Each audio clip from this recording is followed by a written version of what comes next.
Hello YouTube, B3 back another kicking action figure review. Today's view is over the DC Collectibles Deathstroke figure from the Arrow line. Yeah, he's number 3 in the series if you don't count the 2-pack. And he's a very cool figure. I really like him. This is the Slade Wilson Deathstroke because there were really two Deathstrokes. One was just never given the name Deathstroke, but Slade Wilson. That was the designation given him by Argus and whatever. And he rolled with it. So, yeah, here he is, Slade Wilson Deathstroke.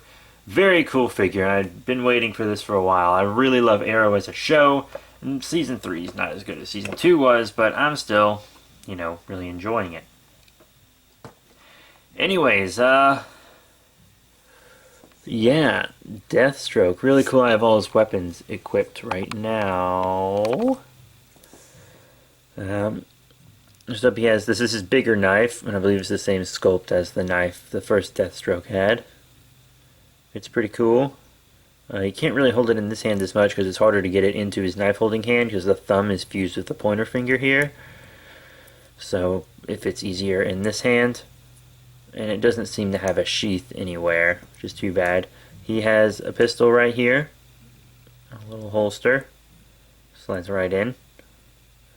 He also has a tiny little knife back here.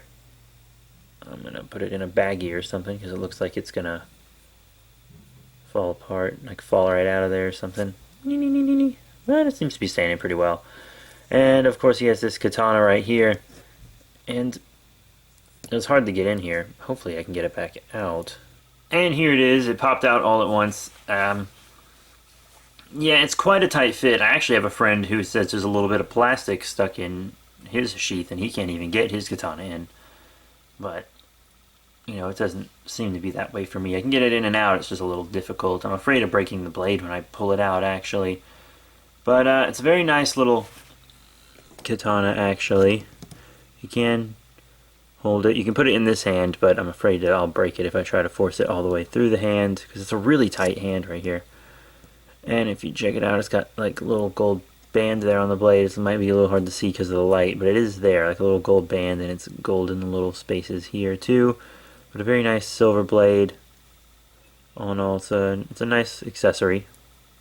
It's a very nice accessory. So that's pretty cool. As you see, he can indeed hold his pistol well, and you can even get his finger in the trigger if you work with it a little bit.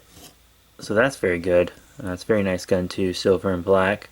I wish it kind of had a little hole at the end or something on the barrel, but otherwise, just like a perfect little handgun for this scale. Really nice. Really digging it.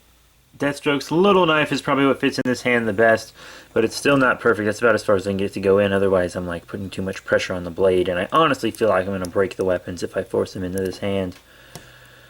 But, it's just a little black hilt. It's more like a little steak knife, or if anything, just like the tiny kind. But yeah, it comes with a nice little artillery, all in all. Very cool weapons. As for detail and paint, Deathstroke is a very good looking figure. He looks like he's right out of the show, which is very nice. This is a Season 2 appearance. Technically, like Slade Wilson has been in every season so far, but Deathstroke's only really been in one outfit like this. Just Season 2. But, see, his helmet's real cool. He's got some vents to make breathing easier. His eye right there. He's covered up. Blind eye. He's got all this little bits of ammunition and stuff all over him. Very nice shiny blue here on these pads, on this padding. Very good. Nice proportions on this dude.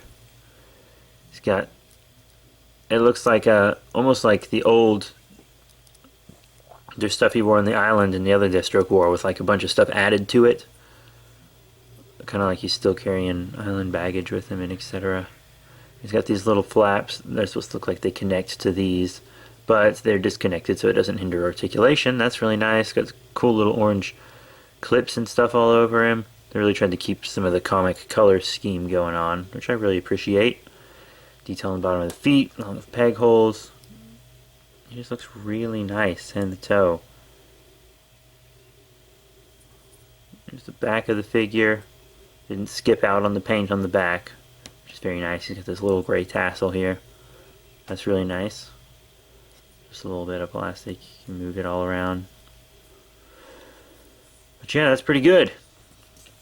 And now Articulation. Once again, this is a DC Direct, so I don't really recommend moving them around too much, because you never know if these things are going to break or not. Up a little bit, down a decent bit, side to side. You got up and down on the shoulders, which is a little hindered because of these pads, but that's character design. What are you going to do? Forward and back's done pretty well. You got an elbow bend, swivel at the elbow as well.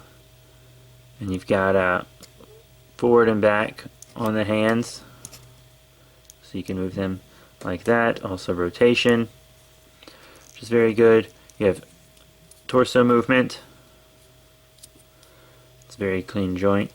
A little forward and back, just a little, which is very nice. And you've got in and out on these legs, and there is forward and back, but make sure you rotate them out, because if you just try to push them forward too much without rotating them out, it's going to scrape your figure up like it did the first Arrow Deathstroke I got. Not the first of this figure, but like the first one that appeared in the series.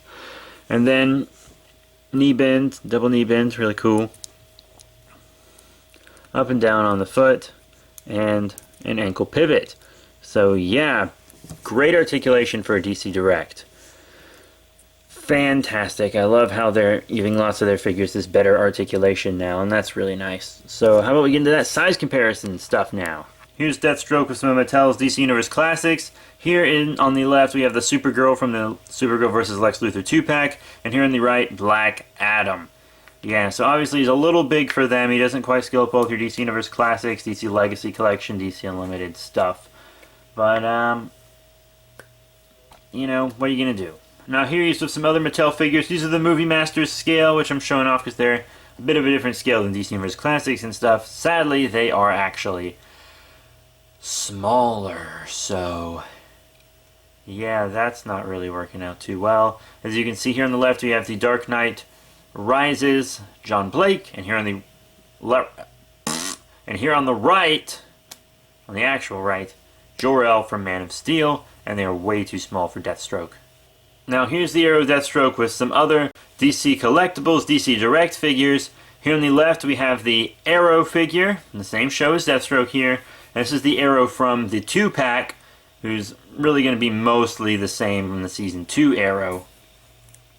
Not many differences figure-wise. I might not even get the Season 2 Arrow. But also here on the right we have the Arkham Origins Batman from the video game. And they both scale up pretty well with Deathstroke, I think. They're going to look really great together in display. One, because, you know, they're just going to be dope. You know, same size and everything. But also, since they're all from TV shows and video games, they have a little more realistic look to them. So, Deathstroke even looks like he fits with these figures, detail-wise and stuff, which is very, very good. So yeah, these are the ones I'm going to have them displayed with. And they're going to look great. Going to look real great. I was using my Arkham Origins Deathstroke, you know, for my Arrow one, but now I have an actual Arrow one, so my Arkham Origins Deathstroke can be an Arkham Origins Deathstroke, which is awesome. So yeah, he scales up well with the other DC Direct, DC Collectibles figures. So all in all, what are my final thoughts on the DC Collectibles Arrow Deathstroke figure? Well, as I said, he's number 3 in the series, and really, really cool. I haven't gotten the Oliver Queen with the Totem yet, or Canary, or obviously anything that's coming out after this Deathstroke, but I do have the 2-pack, and I have to say he works well with them and other DC Collectibles figures, especially the more realistic looking ones. He doesn't scale well with Mattel stuff, but he does have really good articulation for a DC Collectibles figure, fantastic detail that we'd come to expect from DC Collectibles. A nice little artillery, several accessories, which is really awesome, and he's just a really, really cool figure. All in all, I gotta give him 4 out of 5 stars. I mean, he's not perfect. I'm a little afraid that I'm gonna break some of his accessories and occasionally his joints, but, you know, all in all, he's just a really good figure, and I'm very happy to have him in my collection. Picked him up for like 25 bucks from my local comic shop. You might be able to get him a little cheaper than that on Amazon, but, you know, support your local comic shop.